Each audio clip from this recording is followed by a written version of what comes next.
बता देता हूँ, आपको साधक बनना जरूरी है। आप बिना साधक के अगर मैं कुछ नहीं बोलते हुए भी दे पाऊंगा तो आप नहीं प्राप्त कर पाएंगे, क्योंकि मैं मंत्र में बोलूंगा तो साधक शब्द उच्चारण करूंगा, तो साधक शब्द उच्चारण करूंगा तो फिर जो साधक होंगे उन्हीं को प्राप्त हो पाएगा। एक बात तो ये। दूसरी बात, आप कोई भी क्षण चूके नहीं। ये आपको और बता देता हूं कि ये क्षण अपने आप में मूल्यवान है, आज का दिन और कल का दिन और आज का प्रयोग और शाम का प्रयोग। और मैं इस प्रयोग को देने के बाद में आपको समझाऊंगा कि एकदम से उसी क्षण आपको क्या अनुभूति, कैसी अनुभूति होती है। फिर मैं आपको खुद को समझाऊंगा तो आपको एहसास हो जाएगा कि वास्तव में एक अद्भुत चीज आपने प्राप्त कर ली है, यह और शाम को दूसरे प्रयोग भी। इसलिए आपकी इच्छा हो वैसा आप करें, मगर मैं चाहता हूं कि इन होली के दिन अपने आप में चार्वाक और विश्वामित्र ऋषि जिस प्रकार से पूर्णता प्राप्त कर सके थे, वैसे कुछ आप पूर्णता प्राप्त कर सके तो मेरे जीवन में उमंग और खुशी और मस्ती आ सकती है। अन्यथा फिर जीवन, मेरा और आपका जीवन, लेना और गुरु बनना और शिष्य बनना दोनों यूजलेस हो जाएंगे आपके प्रत्येक व्यक्ति के चेहरे पर और मन में और हृदय में और प्राण में और जीवन में। बस सब कुछ प्राप्त हो जाने की क्रिया हो जानी चाहिए। मैं 5 मिनट में, क्योंकि बस एक क्षण होता है, प्रेम का भी क्षण होता है। 5 साल मिले, प्रेम हुआ नहीं हुआ, एक क्षण एक खटके से हो गया, हो गया। मीरा को कुछ हुआ नहीं हुआ। एक बार माँ ने कह दिया कि, मीरा ने पूछ लिया 9 साल की उम्र की थी कि शादी हो रही, बाल ढोलक के बज रहे हैं, ये क्या हो रही है? माँ ने कहा शादी हो रही है। शादी क्या होती है? शादी ये होती है कि लड़के के साथ एक लड़की की फेरे खा लेते हैं तो उसकी पत्नी बन जाती है। तो फिर मेरा पति तुम ढूंढ के ला। तो कृष्ण की पूजा कर रही थी, उसने कहा ये बैठे तेरे पति। और कौन से पति? बस एक खटक लगी, उन्होंने कहा ठीक है आज मेरे यही पति आज से। उसके बाद में उसको दूसरा कुछ कहने का शब्द मिला ही नहीं, तो आपको दूसरा कहने की जरूरत भी पड़ेगी नहीं। एक खटक लगी जिंदगी में, एक बात कही और हो गई। एक कोई दीक्षा दे दी, एक प्रयोग कर दिया, हुआ और समाप्त हो गया। फिर उस प्रयोग को दूसरी बार हो नहीं पाएगा, कर भी नहीं पाऊंगा, करना चाहता भी नहीं हूं। इसलिए प्रत्येक क्षण आपके लिए मूल्यवान है। अब आप उसको कितने उमंग के साथ लें या सोच के लें वो तो आपकी इच्छा की बात है, मगर ये सब क्षण आपके लिए मूल्यवान है। मैं विशेष दीक्षा दे देता बोले।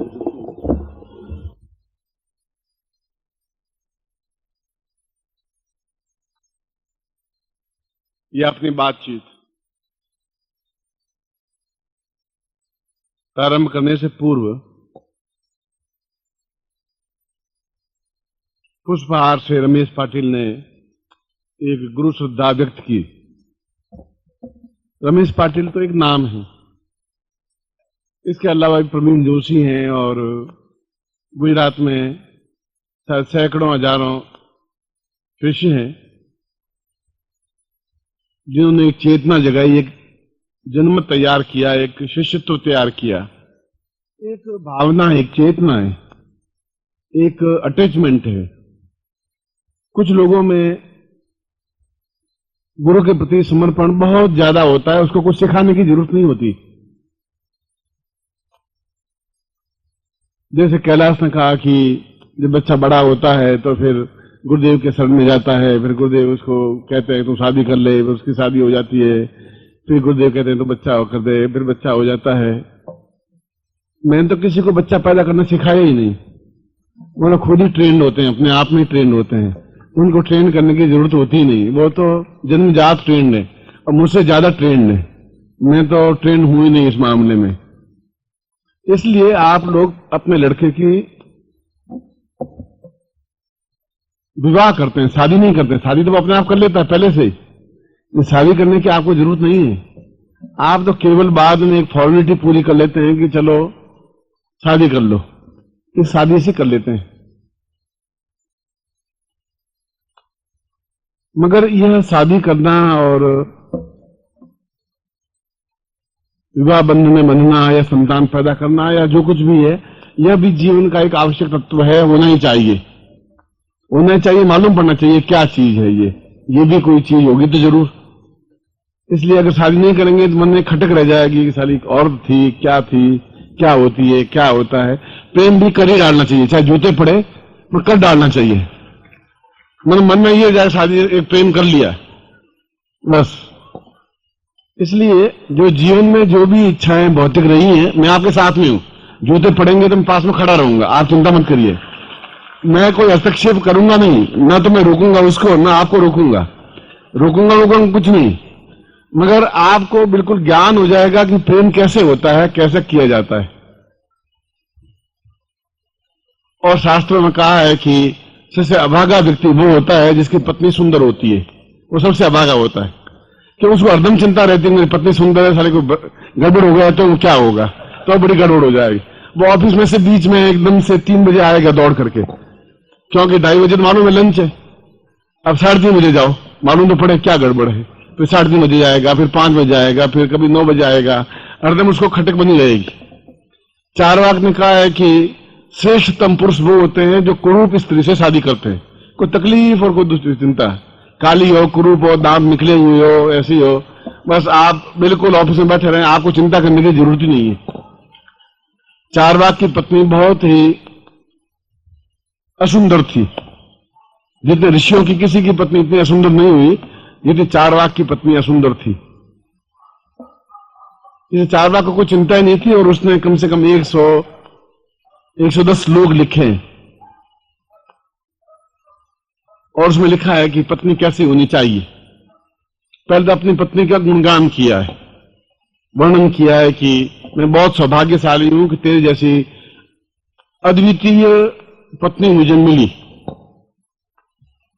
और पत्नी के वर्णन में उसने लिखा है, मैं एक छोटा सा श्लोक जो उसका प्रारंभिक श्लोक है, 5वां 6वां श्लोक है, वह श्लोक वर्णन कर रहा हूं, फिर अपनी बात आगे रखूंगा आपको।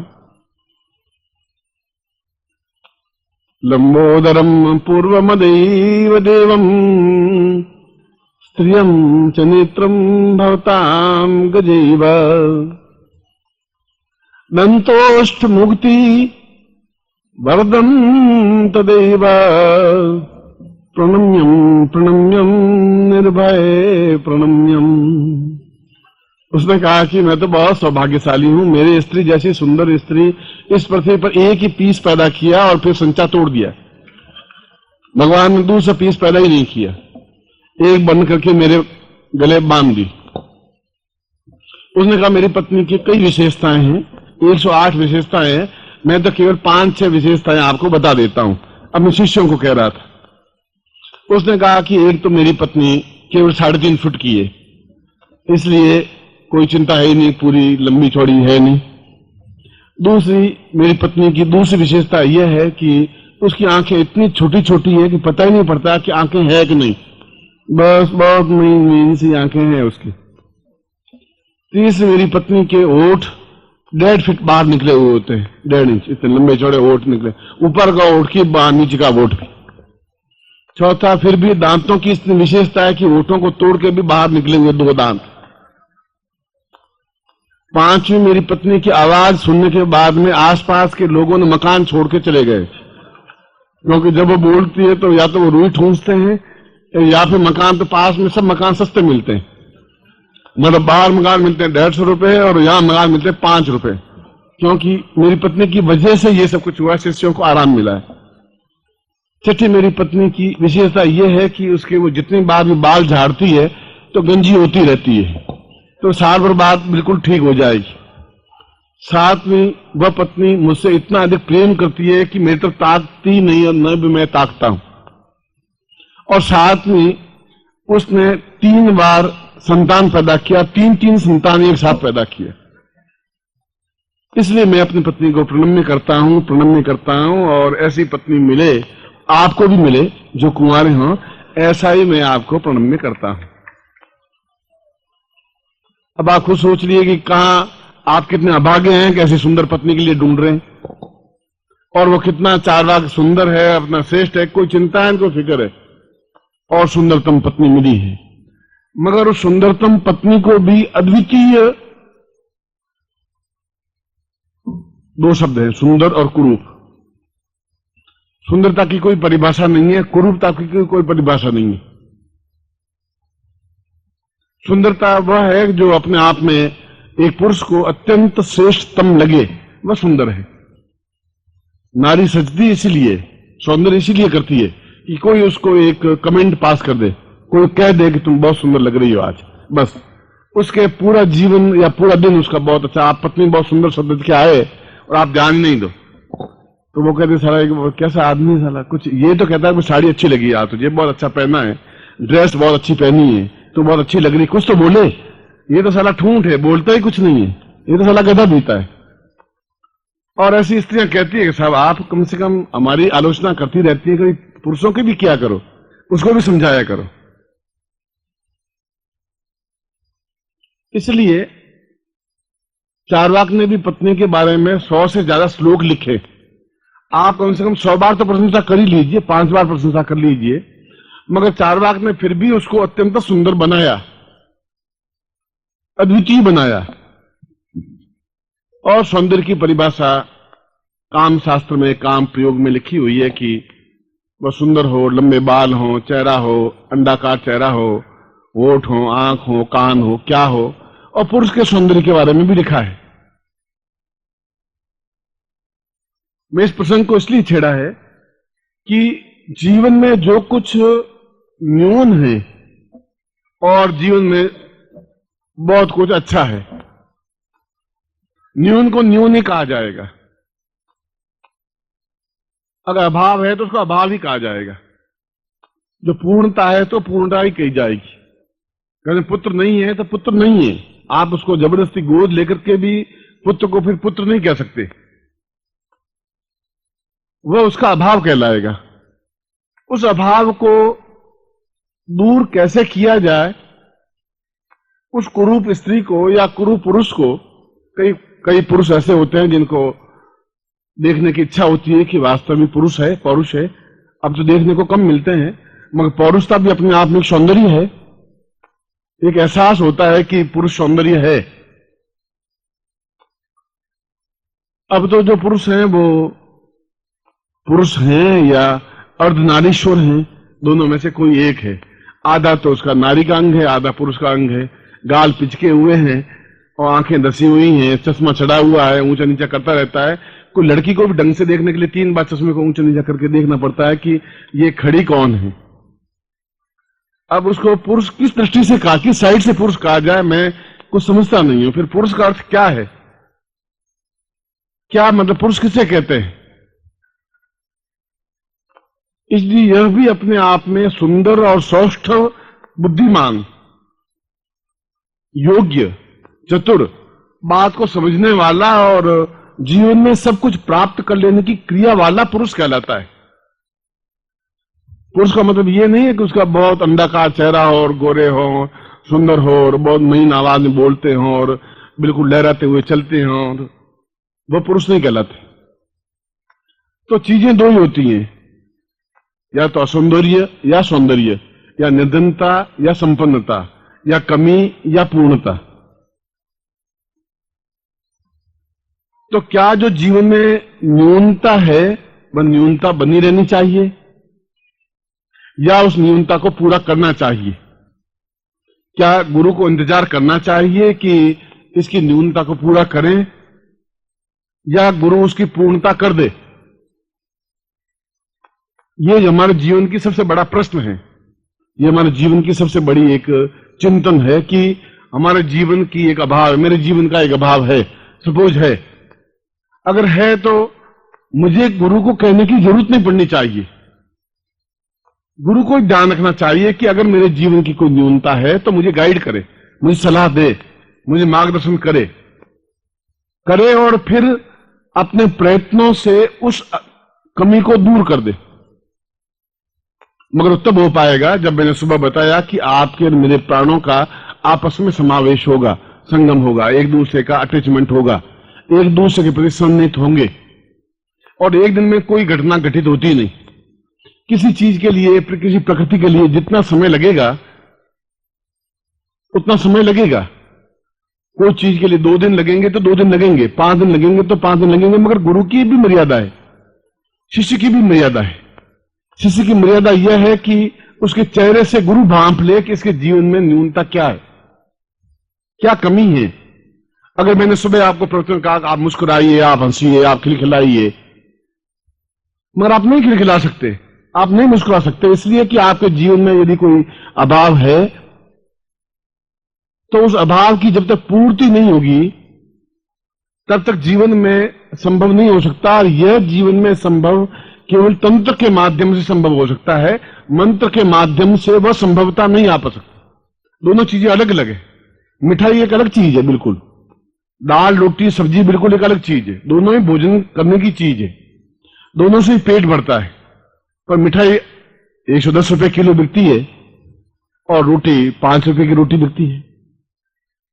तो गुरु और शिष्य का संबंध इतना महीन है, इतना सूक्ष्म है कि गुरु को चाहिए कि शिष्य की न्यूनता को दूर करे, या गुरु को चाहिए शिष्य को चाहिए कि अपना सब कुछ गुरु के चरणों में समर्पित कर दे, अपना शरीर, अपना मन, अपना प्राण, अपने विचार। फिर उसमें कुबुद्धि पैदा नहीं करे। वह कुबुद्धि पैदा करके अपना ही हानि करता है। वह सोचता है मैं बहुत बुद्धिमान हूं, और गुरु समझता है कि यह चालाकी कर रहा है। गुरु 2 मिनट में समझ जाता है। आप बोलते ही गुरु समझ जाता है, क्योंकि उसका जीवन का अनुभव है। किसान 2 मिनट में समझ जाता है कि इसमें गेहूं के दाना पड़ चुका है कि नहीं बाली में, मुझे नहीं मालूम पड़ेगा। तो तुमसे रात दिन आज 50 साल हो गए, और 50 साल में करोड़ों लोगों से मिला, तो आपको देखते मैं समझ जाता हूं कि इसके जीवन की न्यूनता क्या है। मगर साथ में तराजू वह भी मुझे लेना पड़ता है कि इसका योगदान कितना है गुरु के प्रति, मेरे प्रति समर्पण कितना है, मेरे प्रति अटैचमेंट कितना है। और अटैचमेंट की कोई परिभाषा तोल नहीं है कि 5 किलो या 3 किलो या 2 किलो। मैं आपको जीवन का सबसे बड़ा दुख, हमारे शास्त्रों में यह कहा गया है कि जीवन में एक पुत्र होना चाहिए। मैं कई उदाहरणों में से एक उदाहरण दे रहा हूं। धन होना चाहिए, मान सम्मान, पद प्रतिष्ठा, ऐश्वर्य, भोग विलास, पूर्णता, सफलता, पौरुष, सुंदरता, सुंदर पत्नी, और जीवन की सारी इच्छाएं, चाहे वह भौतिक हो चाहे आध्यात्मिक हो, सब कुछ होना ही चाहिए। अगर नहीं है तो फिर पूर्णता नहीं है, कहीं न कहीं अभाव है। वो अभाव है आपकी बुद्धि की तीव्रता से। आप उस तराजू पे गुरु को नहीं तोल सकते जिस तराजू पे बाजार में किसी व्यक्ति को तोलते हो। किसी कस्टमर को जिस ढंग से यूज करते हो उस ढंग से आप गुरु को यूज नहीं कर सकते, और यूज करते हैं तो फिर आप खुद ही उसमें घाटा खाते हैं। अगर मैं अपने गुरु के प्रति छल करूंगा तो गुरु बोलेगा तो नहीं, मगर मुझे वह चीज प्राप्त हो ही नहीं सकती। यदि मैं अपने आप को सरेंडर करूंगा गुरु के सामने, यदि मैं अपने आप को पूर्णतः न्योछावर कर दूंगा, तो मुझे फिर कहने की जरूरत नहीं है, फिर मुझे इनसे प्रार्थना करने की जरूरत नहीं है कि गुरुजी मेरे धन का अभाव है, या मेरे जीवन की ये न्यूनता है, या मैं वृद्ध हूं, या मैं कमजोरी है, या मैं पौरुषहीन हूं, या सुंदर नहीं हूं, या कुरूप हूं, या शादी नहीं हो रही है। ऐसे जीवन की इच्छाएं तो हैं ही। और इच्छा विहीन पशु, पशुओं की कोई इच्छा नहीं होती। पशु जाता है जंगल में और चर करके वापस खूंटे पे आके बन जाता है, उसकी कोई इच्छा होती ही नहीं। इच्छाएं तो हमारी होनी ही चाहिए, मैं ऐसा नहीं कह रहा हूं आपकी इच्छा नहीं हो, मगर उसका अतिक्रमण करना कि आपको अपने जीवन में 50 लाख रुपए की जरूरत है और आप चाहे मुझे 5 करोड़ रुपए मिले, 50 करोड़ रुपए मिले, वह आपकी एक वासना है। आपके 5 लाख रुपए 25 लाख रुपए बहुत है, रोज आप 5,000 खर्च करेंगे तो भी आपका जीवन कट जाएगा। फिर आप अपने लिए पैदा करें, फिर बच्चों के लिए पैदा करें, फिर पोतों के लिए पैदा करें, फिर पोतियों के लिए पैदा करें, फिर पत्नी के लिए पैदा करें, और करते ही रहें। वह जीवन की एक अभाव है, वह जीवन का एक घटियापन है। इसलिए मैंने कहा कि गुरु और शिष्य का जो संबंध है वह समर्पण और प्राप्ति करने की प्रक्रिया है।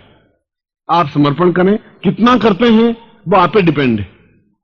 आपकी बुद्धि भ्रष्ट है तो समर्पण करते समय भी बुद्धि आपको रोकेगी, नहीं कर पाएंगी, और गुरु 2 क्षण में भांप जाएगा कि ये चालाकी कर रहा है या केवल ऊपर से गुरुदेव की जय बोल रहा है।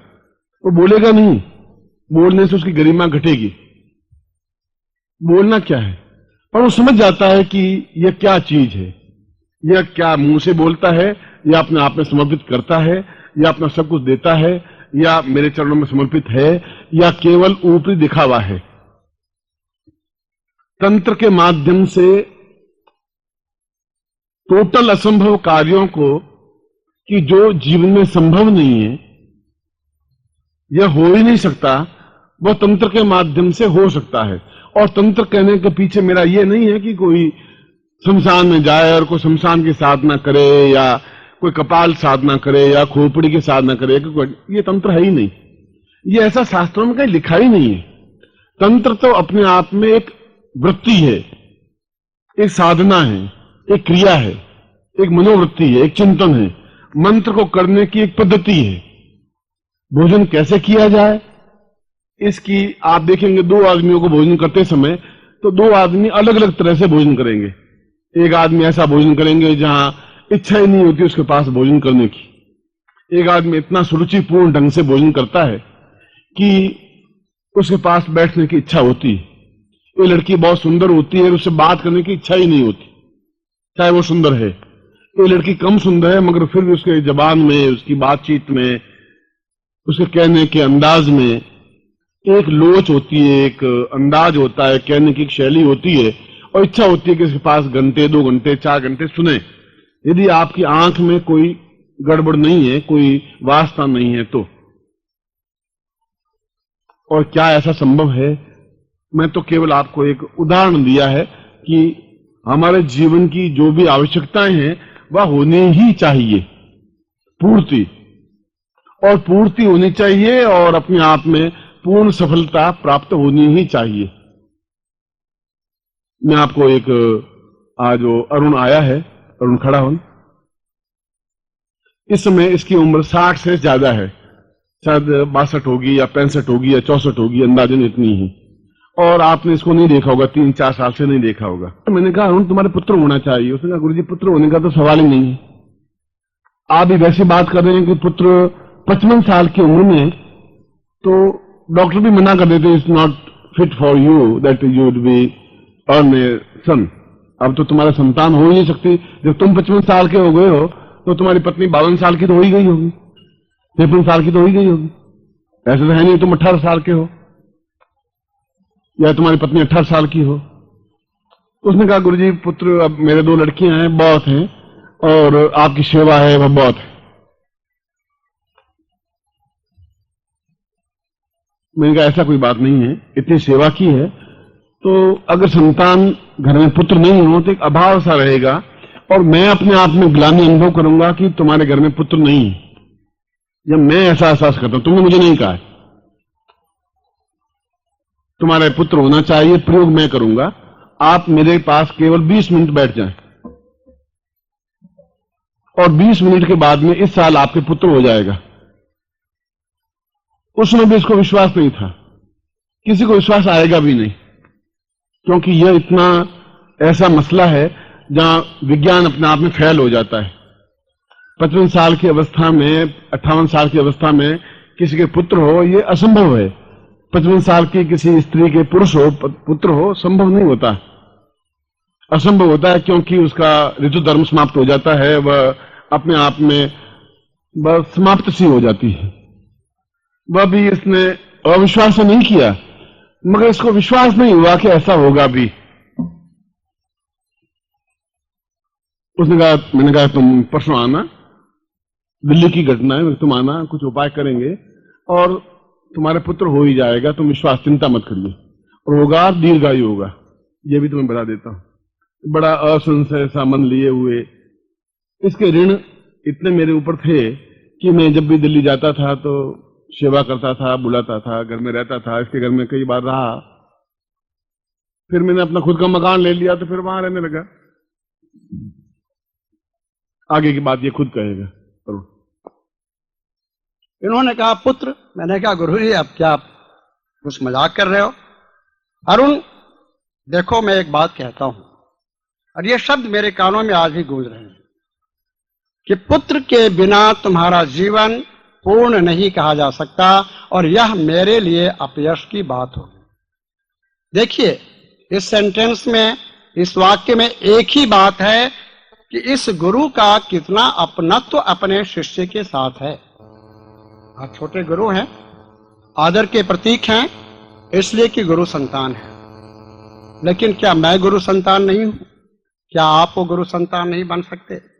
मैं मानस पुत्र हूं गुरु का, और यदि गुरु को अपना मस्तक ऊंचा रखना है तो इस शिष्य का मस्तक भी गुरु को ही ऊंचा रखना पड़ेगा। यह मेरी जिम्मेदारी है ही नहीं। गुरु ने कहा तुम्हें तो पुत्र होगा और करना है। हंस पड़ा, पत्नी भी मेरी हंस पड़ी और बहुत ठिठोली करती है। आज भी जब हालांकि उसे विश्वास बहुत है और गुरुजी ने ठीक कहा कि मैं घर में जाकर बैठता था। हमारी सामर्थ्य उतनी नहीं थी, लेकिन पता नहीं कि दिल्ली में सैकड़ों हजारों शिष्य होने के बावजूद भी ये खिंचे से मेरे पास चले आते थे। और मेरी पत्नी जब ये तैयार होकर बैठते थे, एक पराठे जो इनको बहुत प्रिय है, जो इनकी महिलाएं शिष्य होंगी वो जानती होंगी, वो पराठे बना के और उनके ब्रीफकेस के ऊपर एक प्लेट में रख दिया जाता था, क्योंकि इनका जीवन व्यस्त था और तुरंत चले जाते थे। और ये बोलते थे, अरे तुम्हें तो अन्नपूर्णा सिद्ध है, तुम तो अभी मेरा पांव दबा रही थी और अभी तुमने मेरे सामने में पराठे रखे। उसने कहा, अब लो, अब बेटा भी हो जाएगा तुम्हें। और उस वक्त मेरी बड़ी पुत्री का उम्र 19 वर्ष थे। आज वो 23.5 की है। इन्होंने कहा और ऑफ कोर्स क्रियाएं की गई। इन्होंने क्या किया वह मुझे पता नहीं, कुछ इन्होंने मुझे भी बतलाया करने के लिए, और 1 वर्ष में वो समय भी आ गया। और वह समय वो था जबकि मैंने सब कुछ लौकिकता की दृष्टि से, धन की दृष्टि से गंवा दिया था। और मैं गुरु मंत्र या गुरु शक्ति के नाव पर बैठकर उस काली रात्रि को कैसे पार किया मुझे पता नहीं। और उसी बीच में, जिसे मैं दुर्दिन का दिन कहता हूं, जिसे मैं निकृष्ट समय कहता हूं, इन्होंने वह पुत्र रत्न पैदा किया, मुझे वरदान के रूप में दिया, जो एक अद्भुत बालक के रूप में मेरे पास है। मैं उसे अद्भुत कहता हूं क्योंकि गुरु का रूप उसमें मुझे दिखता है। और वह साकार गुरु बनेगा। बहुत ही विलक्षण 2.5 साल का बच्चा है, और मैं कभी कहता हूं मेरी नजर ना लगे, लेकिन अत्यंत विलक्षण है। गर्भस्थ शिशु को इन्होंने दीक्षा दी, अनेकों क्रियाएं संपन्न की। मेरे साथ तो खैर जो ये करते हैं रात्रि में और सोने के वक्त में भी जो दीक्षाएं और साधनाएं करवाते हैं, वह तो अद्भुत है ही, लेकिन उस 2.5 वर्ष के बालक में भी जो चीज देखने को मुझे मिल रहा है, जो एक विज्ञान का विद्यार्थी है, जो पुत्र की प्राप्ति के लिए कभी विज्ञान का सहारा लिया था। इन्होंने कहा कि अब तुम्हें बेटा होना चाहिए। मैंने कहा छोड़ो इस बात को, आगे की बात कहो। और इन्होंने कहा नहीं, मेरा शिष्य अपूर्ण नहीं रह सकता। लेकिन इन्होंने कहा मेरा शिष्य, मेरा पुत्र। तो इन्होंने एक बात और आज के भाषण में कही है, आज के प्रवचन में, कि किसी को गोद ले लेने से पुत्र का सुख प्राप्त नहीं हो सकता। गुरु के चरणों में बैठकर अपने आप को शिष्य कह देने से ही शिष्यत्व का सुख भी प्राप्त नहीं हो सकता। शिष्यत्व के सुख को प्राप्त करने के लिए समर्पण की जरूरत होती है, और समर्पण के लिए आपको अपनी जमीन, अपना घर देने की जरूरत नहीं है। गुरु के पास सब कुछ है, इतना है कि आपकी 10 पीढ़ियों को दे सकता है। आपको कुछ देने की जरूरत नहीं है। समर्पण यहां से होता है, मन से, हृदय से नहीं, जिस पर मस्तिष्क का अधिकार है, नहीं, मन से।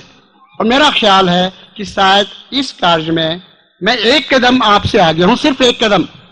आज गुरु चरणों में मैं उपस्थित हुआ हूं, और एक ही मेरी प्रार्थना है कि शिष्य के जीवन को लौकिकता की दृष्टि से पूर्ण तुमने बनाया है, जिस पूर्णता की दरकार मुझे नहीं थी। मैं हिमालय का एक भटका हुआ योगी हूं, जो गुरु के किसी कठोर शासन की वजह से मुझे इस दुनिया में आकर उन समस्त क्रियाओं को करना पड़ रहा है, जिसे शायद कभी मैंने निकृष्टता की दृष्टि से देखा होगा। मुझे अच्छी तरह अनुभव है कि पिछले 300 वर्षों से तो मैं जुड़ा ही हूं। आगे की बात शायद गुरु जानते होंगे। उदाहरण देने की जरूरत नहीं थी, वरुण को खड़ा करने की जरूरत नहीं थी। ऐसे तो मैं अगर आप में से खड़ा करूंगा तो कम से कम 40 लोग खड़े हो जाएंगे, जिन लोगों को, जो पुरुष योग्य ही नहीं रहे थे, फिर भी उनके संतान हुई। चाहे मैंने आयुर्वेद की उनको दवा दी या जो कुछ भी किया, ऐसे भी थे, ऐसे बैठे हैं जिनके पास खाने के लिए रोटियां नहीं थी, और आज वे अत्यधिक संपन्न हैं, इतने अधिक संपन्न हैं कि वे अकेले ही कम से कम 40 शिविर लगा सकते हैं। ऐसी भी लड़कियां थी जिनको शायद कोई देखता ही नहीं था, उनको भी अति सुंदर बनाया है, और उनकी बहुत अच्छे घराने में शादियां हुई हैं, और वे सब यहां उपस्थित हैं। अगर मैं खड़ा कर दूंगा तो ऐसे 3 दिन लग जाएंगे उनकी आप बात सुन करके, या उनके द्वारा कही गई बातों को सुन करके। मेरा उद्देश्य आपको केवल एक एग्जाम्पल देने का था कि जहां अमेरिका के डॉक्टरों ने इस बात को कह दिया था कि इस जीवन में तुम्हारे पुत्र जैसी कोई चीज नहीं हो सकती, संतान ही नहीं हो सकती, तो एक चैलेंज था। यहां पर मैं कल आपके सामने एक लड़की को खड़ा करूंगा, कल बुलाऊंगा, आज कहा है मैंने, उसको कहलवाया है। मैं केवल उदाहरण से बात कर रहा हूं, हालांकि मुझे प्रवचन तो किसी और विषय पर आपको करना है। उसकी उम्र इस समय 80 साल के आसपास, 80 ईयर्स है, और वो पहले ये कैलाश छोटा था या अरविंद छोटा था तो वो अध्यापिका थी, फिर रिटायर्ड हो गई थी, और उसका मेरा कोई आपस में संबंध नहीं था, ना कोई परिचय था। बस वो रविवार को आती है, इनको आई साफ साफ लिखाती कि लिखने का अभ्यास होना चाहिए, अच्छी तरह से अक्षर अच्छे होने चाहिए।